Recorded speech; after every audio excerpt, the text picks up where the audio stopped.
Mayor कहाँ है? शहर में मेयर कहाँ है? सबसे पहला तो ये सवाल आना चाहिए कि किसी मामले में अब मेयर का कहीं अता पता नहीं रहता।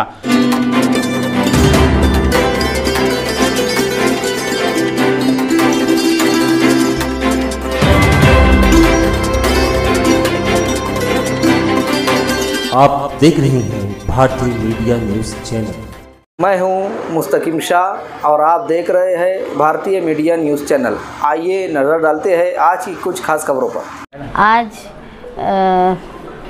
मालेगांव शहर की आवाम, आप देखेंगे कल से कुछ एक दवाखाने के मखसूस हॉस्पिटल के ताल्लुक़ से चर्चा अखबार में भी और सोशल मीडिया में भी चल रही थी।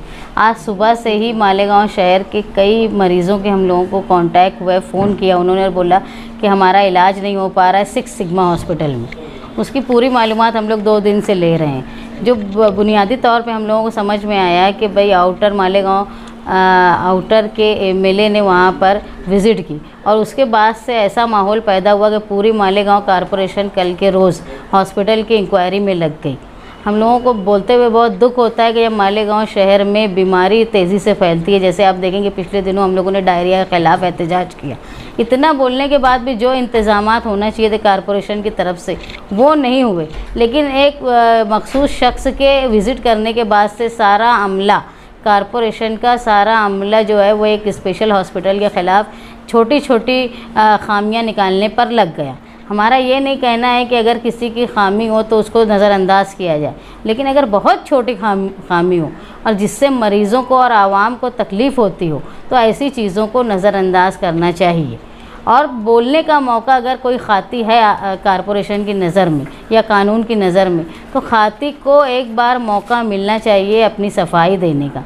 हिंदुस्तान का कानून इजाज़त देता है अगर किसी ने सरेआम भी किसी का कत्ल कर दिया हो और उसके हज़ारों चश्मदीद गवाह हो, इसके बावजूद कानून इजाज़त देता है कि वो कानूनी पैरवी अपनी खुद की करे, जो मुजरिम हो वो, और उसको मौका दिया जाता है बोलने का। लेकिन अफसोस की बात है कि मालेगांव कारपोरेशन इस तरह कठपुतली की तरह काम कर रही है और यहाँ की जो अधिकारी है उन्होंने एक मखसूस लीडर के कहने पर इतना बड़ा हंगामा किया। और अफसोस की बात हमारे लिए ये भी है कि मालेगांव शहर की मेयर और जो सत्ताधारी पक्ष हैं वो बिल्कुल खामोश रहे। उन्होंने एहतजाज करना क्या उस ताल्लुक़ से कुछ बोलना भी पसंद नहीं किया, जबकि मालेगांव शहर की जो आवाम है 65% हमारी मालूमात के हिसाब से जो जीवन दायी का फ़ायदा उठाते हैं इस स्कीम का, वो 65% पेशेंट जो है वो 6 सिग्मा से फ़ायदा उठाते हैं। एक बड़ा सोर्स जो है लोगों को इलाज का, जैसे हमने बताया आज कमिश्नर को कि डायलिसिस के जो पेशेंट हैं जिनको हफ्ते में 2 बार डायलिसिस होता है वो लोग बहुत परेशान हैं। जो हार्ट के पेशेंट है वो बहुत परेशान है। जो छोटे छोटे ऑपरेशन जिनके होते हैं,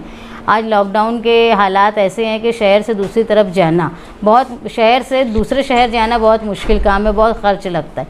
इसके अलावा आप देखेंगे कि मालेगांव की सनत इतनी अभी हालात इतने बहरान से गुज़र रही है कि मज़दूर परेशान है, सेठ परेशान है, तो इलाज पर इतना खर्च करना ये मुमकिन नहीं है। तो ऐसी सहूलत जब गवर्नमेंट की होती है तो जो आदमी साहब हैसियत है वो भी आज गवर्नमेंट का फ़ायदा, स्कीम का फ़ायदा उठाने की कोशिश कर रहा है। और ऐसे मामलात में अपने मालेगांव शहर की आवाम और जो पेशेंट ऐसे हैं जिनको बर वक्त इलाज नहीं मिला तो वो मर जाएंगे, उनको नज़रअंदाज करते हुए कारपोरेशन के अधिकारियों ने एक हॉस्पिटल के ख़िलाफ़ बहुत मामूली गलतियों पर बड़ी सज़ा दी, जिसकी वजह से आवाम बहुत परेशान है। और दुख की बात यह है कि मालेगांव शहर की जो मेयर हैं, कारपोरेशन की हेड हैं, उन्होंने भी इस मामले में कुछ नहीं बोला। हमको बहुत अफसोस होता है कि हम भले ही किसी के साथ मिलकर यहाँ वो चला रही हैं अपना इक़्तिदार, लेकिन आवाम का दर्द उनको होना चाहिए था। उन्होंने एहसास करना चाहिए था कि मेरे शहर की आवाम परेशान है।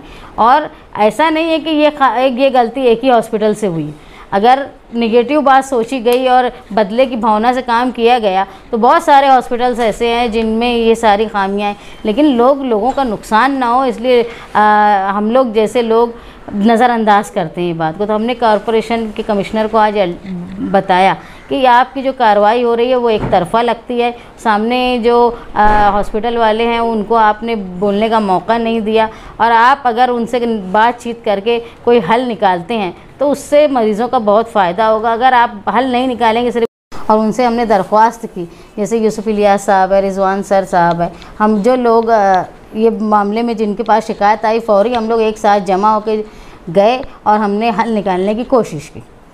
बात ऐसी है कि अन्याय किसी भी किस्म का हो, वो नदी के उस पार हो कि इस पार हो, अन्याय के खिलाफ़ जब कोई नहीं बोलता तो फिर किसी न किसी को खड़ा होना पड़ता। और हम हमेशा गलत काम के खिलाफ़ बोलते आ रहे हैं और बोलते रहेंगे, क्योंकि ये सारा मामला यहाँ तक कि सपना ठाकरे जो हेल्थ ऑफिसर है उसका ट्रांसफ़र भी इसी से जुड़ी हुई एक कड़ी है।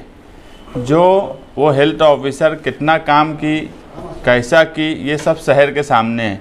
क्योंकि ये महामारी के पीरियड में कोरोना के सबसे ज़्यादा अगर किसी का अमल दखल या महानगर पालिका का कामकाज का रहा तो वो हेल्थ डिपार्टमेंट का रहा और हेल्थ ऑफिसर का रहा।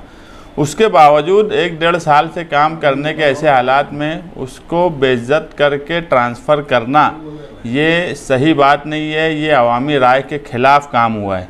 और सिक्स सिग्मा हॉस्पिटल के साथ जो किया गया, उनको कहीं भी मौका नहीं दिया गया। एक व्यक्ति विशेष के दबाव में सारा कामकाज महानगर पालिका के फायर अमले से लेकर हेल्थ डिपार्टमेंट अमले तक ने एक ही दिन में सारी नोटिस, सारे आदेश, सारा कामकाज सब कुछ कर दिया। जबकि पवार साहब ने खुद 2 दिन का मौका दिया 8 जून को, और 8 जून को ही आदेश कर दिया गया कि रद्द कर दिया जाता, और 8 जून को ही सपना ठाकरे का ट्रांसफ़र होता, दूसरी की नियुक्ति की जाती ममता पंकज लोथे की, और उसी के 1 घंटे के बाद हेमंत गुलाबराव गडरी इसकी नियुक्ति की जाती। तो इतनी आनन फानन में ये जो सब चीज़ की गई, ये कहीं ना कहीं नाइंसाफ़ी की तरफ ले जाती। जो हेल्थ ऑफिसर के ख़िलाफ़ भी नाइंसाफ़ी है, सिक्स सिग्मा हॉस्पिटल के ख़िलाफ़ भी नाइंसाफ़ी है, और वहाँ पर जो मरीज डायलिसिस के और दूसरे जीवनदायी का फ़ायदा उठा रहे थे उनके साथ भी नाइंसाफ़ी है। इस मामले में हमने कमिश्नर को सीधा अल्टीमेटम दिया। कल उनके साथ बैठे वो, और हम भी साथ में बैठे, और जो भी गलत चीज़ है वो सब सामने आए, और अगर मामूली कोई गलती है तो उसको उतनी ही सज़ा दी जाए कि हॉस्पिटल बंद ना हो। और अगर कल वो मीटिंग नहीं लेते तो हम शाम में उनको लिख कर देंगे, और 3 दिन के बाद हम महानगर पालिका के खिलाफ़ आंदोलन करेंगे। और ये सारे मामलात में एक बात जो अभी अपोजिशन लीडर ने बोला कि मेयर कहाँ है, शहर में मेयर कहाँ है।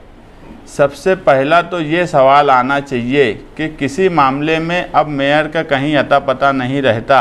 अब ऐसा लगता कि एक आदमी नदी के उस पार बैठा है जो पूरी महानगर पालिका चला रहा है। यहाँ तक के 10 दिन हो गए अकाउंटेंट की नियुक्ति नहीं हुई, कर्मचारियों की पगार नहीं हुई, मगर वो भी उधर से जब तक आदेश या आशीर्वाद नहीं आएगा उस वक्त तक वो भी नियुक्ति नहीं होंगी। ऐसे हालात में मेयर जो है वो खुद भी एक बहुत बड़ा ओहदा है, राज्य मंत्री का ओहदा है, मगर मेयर का कोई अता पता नहीं है। मेयर की या तो अब सुनी ही नहीं जा रही है, जो उनका शिवसेना, बीजेपी और कांग्रेस का जो गठजोड़ बना है वहाँ, या तो अब मेयर की सुनी ही नहीं जा रही है, या मेयर ने ये मान लिया है कि उसको आवाम से कोई लेना देना नहीं है।